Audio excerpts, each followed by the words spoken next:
शुक्रवार Asia cup 2025 शेष super 4 match रे सूर्यकुमार यादव अधिनायकत्व रे भारतीय दल श्रीलंका विपक्ष एक रोमांचर सुपर ओवर विजय हासिल करिछि। यह सहित भारतीय दल टूर्नामेंट रे तार विजय धारा बजाय रखिछि। जदिओ भारत श्रीलंका को परास्त करिछि, आहत दलर उत्तेजना को आहुरी बढ़ाई देइछि।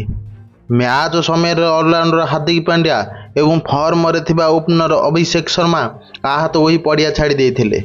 पाकिस्तान विपक्ष फाइनाल ए उभय तारका गुरुत्वपूर्ण।